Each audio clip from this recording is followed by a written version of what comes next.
Hello? Can everybody hear me? I hear ya. Let's go ahead and hit this one up real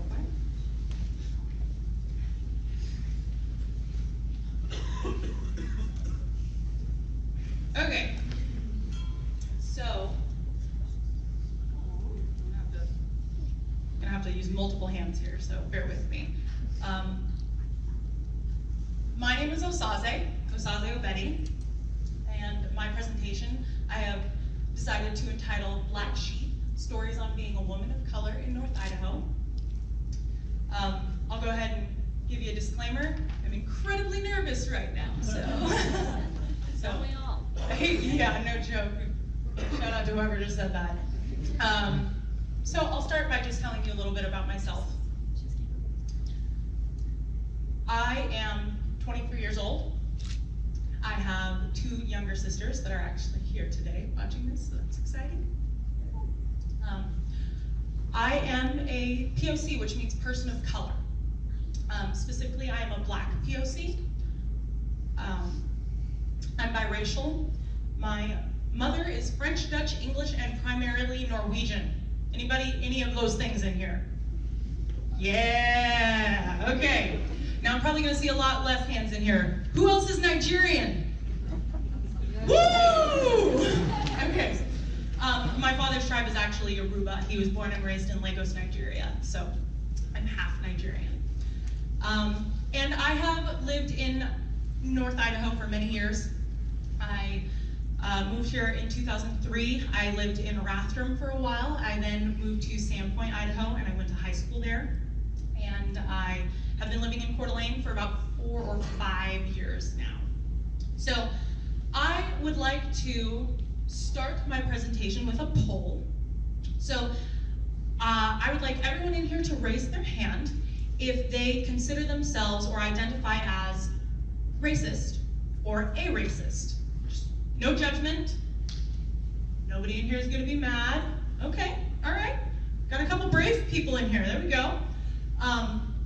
I am not surprised that there were not very many hands raised. You know, not a lot of people want to identify themselves as racist or even think of themselves as racist. Nobody wants to be the bad guy, you know. I, as a woman of color, surrounded in a sea of white faces, have faced my fair share of intentional and unintentional racism in the form of what some might call microaggressions. So the majority of my negative interactions, racial interactions, are not with people who are outwardly or overtly bigoted or racist. Being a person of color in a predominantly white area often feels like standing naked on a stage in a packed theater and just turning around really slowly. Oh dear. Yeah, it's not a fun feeling. Sounds like spelling bees in a I am here today to share with you some of my experiences, and I would like to talk about what racial microaggressions are, what it feels like being a minority in a majority of people, and how people of privilege can become better allies. But before we can talk about becoming a better ally, I would like to define some terms so that we're all on the same page. So firstly, what are racial microaggressions? So the term microaggression was first used by Chester M. Pierce, and it was coined in the 1970s. That is a photo of him there on the right. He is a professor of psychiatry at Harvard Medical School and a professor of education at Harvard University. Racial microaggressions are defined as brief and commonplace daily verbal, behavioral, or environmental indignities, whether intentional or unintentional, that communicate hostile, derogatory, or negative racial slights and insults towards people of color. Perpetrators of microaggressions are often unaware that they engage in such communications when they interact with racial or ethnic minorities.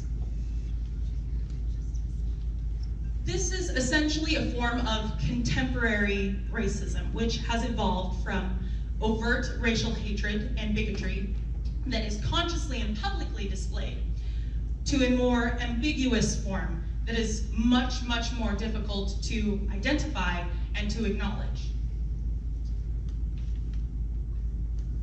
There are three main types of microaggressions. The first is microassaults. These are the most obvious. These are the ones that you can point out easily. They're defined as conscious and intentional actions or slurs, such as using racial epithets or description based on race, displaying swastikas, deliberately serving a person of a certain color before a person of a color in a restaurant, those kind of things. Pretty easy, we all know what they are. The two that I'm primarily focusing on are my experiences with micro-insults and micro-invalidations. Now these are much, much more complex, in my opinion, and much, much harder to identify.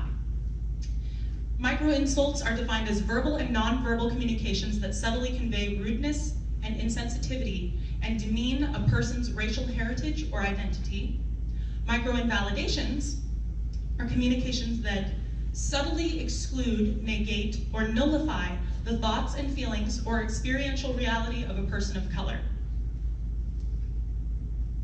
I am often asked when having conversations on race, which I actually have a lot, if I can provide examples on racism or how racism affects me individually. And that's a really hard question to answer, mostly because I know that a lot of the times the people who are asking me that are expecting me to give them an answer that is something big, one of those micro assaults, something that's obvious and bigger and controversial, when the reality is, it's often really hard for me to think of an individual happenstance because it's really fuzzy, it's blurry, because this is just my everyday lived reality. I experience these constantly, on a daily basis. I loved this quote. I just heard it for the very first time actually a couple weeks ago. Some of you are probably like, old news, I know it. But it's Death by a Thousand Cuts. Annie Oakes, one of the instructors here at NIC, said that to me a couple weeks ago. That is really a great description on racial microaggressions and what they feel like and what they are and what they do to our society. So considering privilege. I used the P word. I know nobody likes to talk about privilege, so I'm going to try and do it with as much sensitivity as possible. Although race is not something that exists biologically, it is something that exists both culturally and socially, and it does affect people. There is a level of privilege that a person has depending on the skin color that they are born with. Now, in regards to non-POC or white privilege, I'm not saying that white people have no problems in their lives. I want to clarify that right now. I'm also not saying that a person's life is perfect simply by the virtue that they were born white. It's not it at all. What I am saying is that in addition to the many problems that people in general face, POC are also confronted with issues of systematic, institutionalized, and commonplace racism. Jeez. So, I've compiled a list of a few ways in which I personally have been and am affected by race. This is where it gets heavy, so everybody take a breather with me.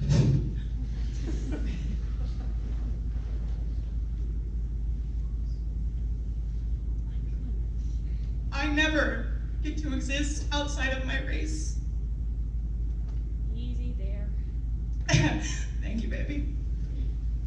I remember sitting down with my boyfriend and my little sister actually having a conversation on this a few weeks ago. Because race is something that we talk about in my household constantly. It's a weekly, if not daily, conversation. I like to sit down with my siblings and we talk about how it has affected us that day, or that week, or how it's being displayed in the news, or things like that. And we were watching a YouTube video actually where a interviewer sat down a group of white people and asked them, how often do you guys think about race? And they had to really think about it. They were like, oh gosh, I don't know. I guess whenever something happens in the news or something like that, I remember turning to Idaho and being like, oh my God, what would it be like to not have to think about race? I can't even imagine. I'm expected to be an expert on race, not only on my own, but on race in general. And although I do educate myself quite a bit on race and racial issues and racial matter, terminology, things like that, I'm not perfect, and I'm still learning. I don't have an MD in race, so maybe someday, so that's exciting. I'm viewed as a representative of my entire race. I remember when I was in middle school, one of my really close friends, so I'm telling you, you guys have to bear with me, I'm sorry, this is a rough one for me. One of my really close friends wrote into my yearbook at the very end of the year that she was so happy that she met me and that she had an incredible year with me. And she wrote, I'm so glad I met you. You're the first Black person I have ever met. And prior to that, I was so terrified of them. Think about that for a second. Because for me, that was the moment that I realized that in any given situation, it could be the very first time that the person I'm speaking with has interacted with a person of color, or specifically a Black person in my case, and that they are going to go from that point forward with me as an example of my race. That's pretty heavy. That's a lot to put on a 7th grader. I remember in another one of my classes that my instructor and my group was having a conversation on affirmative action, which I didn't know diddly about at the time. I tell you what, I was not very learned on it. I really didn't know that much of what it was, to be honest. And I remember my instructor, I mean, at the time I didn't know this, in hindsight, was pretty biased. He had some feelings about it. And he was talking about affirmative action, and he explained it to the class as saying, it's the government's way of giving a leg up to Black people. And it's giving them a head start over white people. Does that seem very fair? And he asked the class. And the class, of course, was like, no, that's not fair. We're all equal. We all need to be treated equally. That's not fair.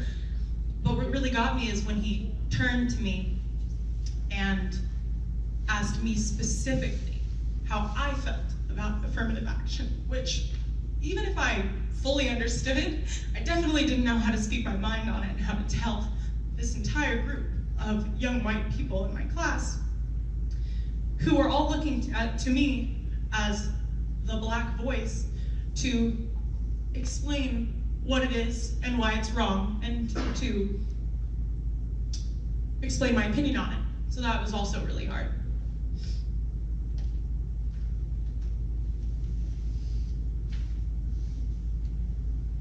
Often people seek validation and affirmation from me as a POC woman.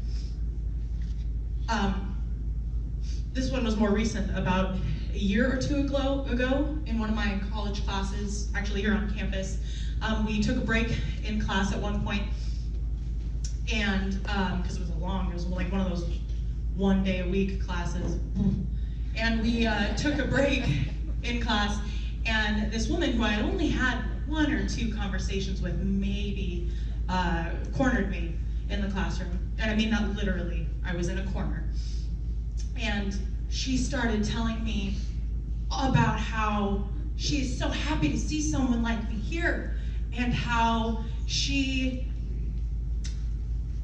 doesn't see color, and we're really all just one race, and her ex-husband before her latest ex-husband's kid is a quarter Black, so she sympathizes, she understands what it is like to have to grow up Black. I'll just leave that at that for you guys. I use constant mental and physical energy to filter my thoughts and actions so that my race will not be the assumed cause for them.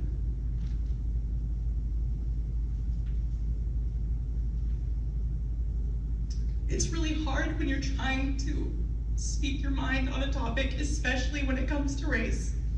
And having your opinions and your thoughts and your experiences invalidated by the fact that you are just an angry Black woman. And to just calm down and to not be so mad.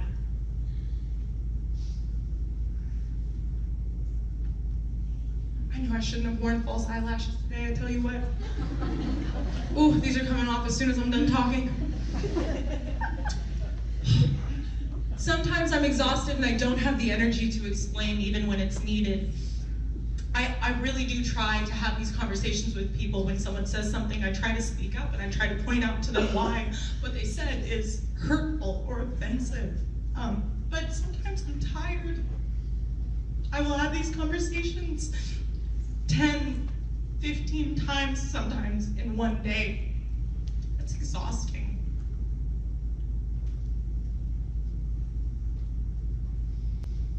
My entire life I've felt overwhelming pressure to assimilate or to fit in to the majority white culture surrounding me. There's a little baby photo. I'm the Black one in the middle.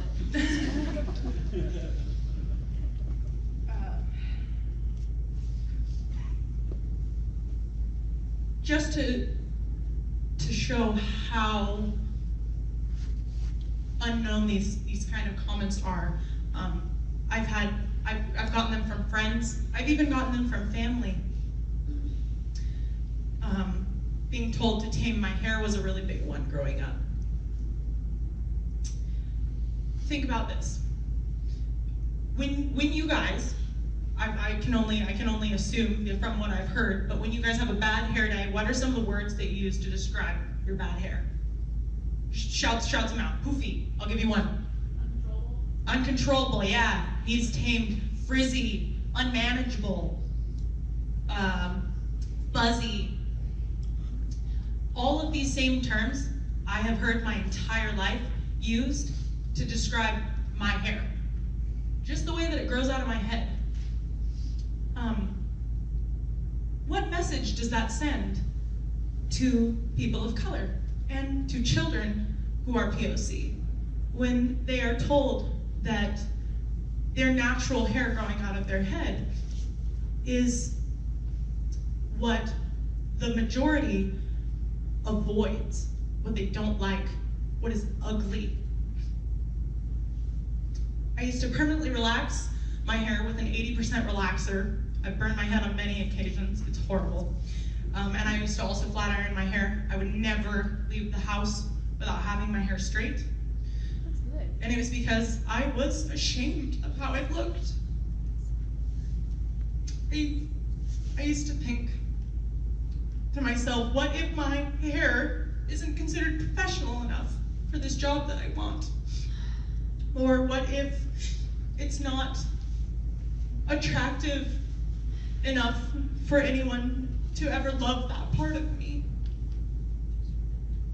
I dealt with a lot of internalized hatred and prejudice. I asked not only myself, but I actually physically asked people growing up, why can't I be white? Why can't I be beautiful and have light skin and have blue eyes and have blonde hair that's straight? I hated myself. I think one of the things that I'm the most ashamed of saying, and I still try to forgive myself for it, but I remember when I was in high school sitting in the hallway with a group of my friends and we all started talking about boys, because that's all that we talked about. And one of them said something along the lines of, well, you know, I'm just really not attracted to dark people. I'm just not attracted to brown and black people. And that started the group in a frenzy of talking about how, you know, me too, oh my gosh, I've always thought it, I've never said it. I just don't like black people. I don't find them attractive. And I remember saying that I would never date a black man. I was so desperate to fit in and so ill-informed at the time because I was so young that those words left my mouth and I'm disgusted by it, personally. I often allowed myself to be the butt of racist jokes of my friends, and I was told so often, it's just a joke, don't take it to heart. I began to believe it, and then I would feel guilty for hurting at all. I often felt so isolated and alone because of my race. Even if I wanted to, I couldn't easily arrange to be in the company of members of my own race. My freshman year, I was one of 8 black kids in my school. By my senior year, I was the only one left. It wasn't easy for me to find black dolls. The ones I did find had white hair. I didn't see people that looked like me on TV or in movies or in magazines or in children's books or in Hallmark cards or in posters. I never got to get my hair cut because no hairdressers in my town knew what to do with my hair. I didn't get my first professional cut until 2014, actually.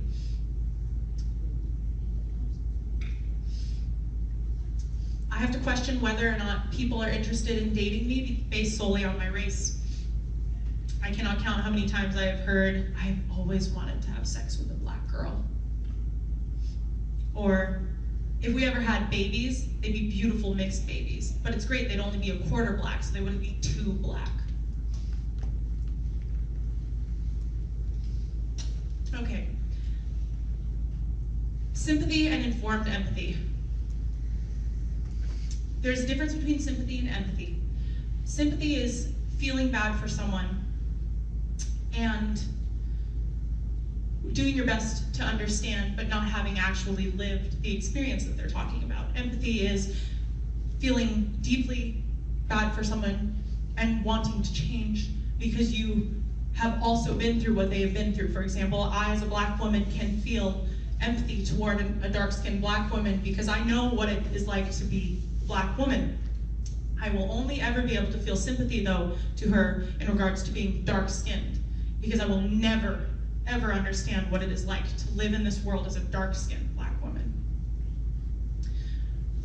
Although me wanting to understand is still a wonderful and beautiful thing, and I highly, highly encourage that people try to understand.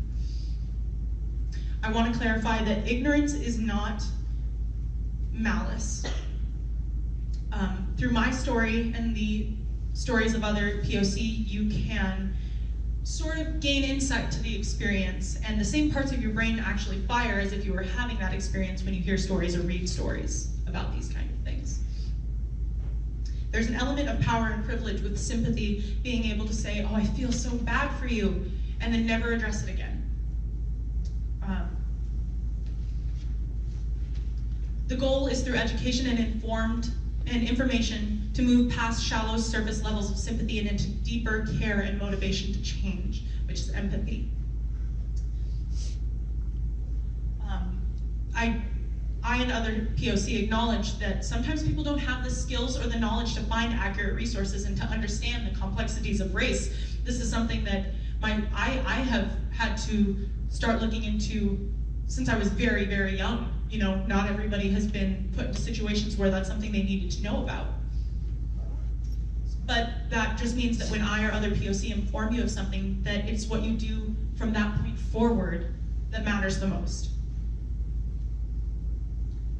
Little picture, my goodness, versus big picture. So why does any of this matter? Why can't I just shrug it off? Why can't I just ignore it, pick myself by my bootstraps? Everybody deals with some sort of crap at some point in their life, you know? And it's because microaggressions reinforce stereotype. They reinforce oppression of marginalized groups. To shrug something like this off is to minimize the significant role it plays in POC lives. You can think of sociocultural environments like a pyramid. What's most common is on the bottom, and the most extreme is on the top. But the thing about a pyramid is you need what is on the bottom to be able to build the next layer, and the next layer, and the next layer, until you get to the top. And if you can remove that bottom layer, the pyramid disintegrates. That's why this matters.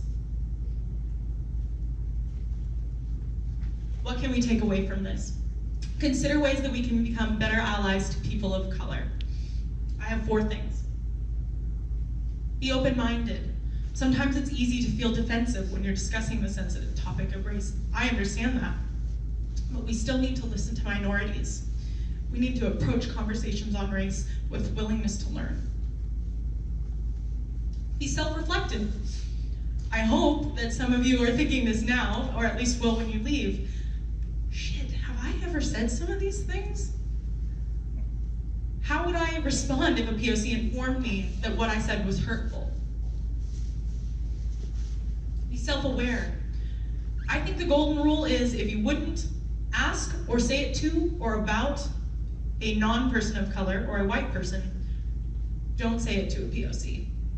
Even if you have good intentions, a lot of the time what you're asking or what you're wanting to know is very intimate, it's very personal information.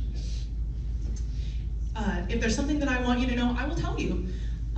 But that's not to say that there's never a good time to ask questions. Just ask those questions when you know the person, and if they offer, bring it up.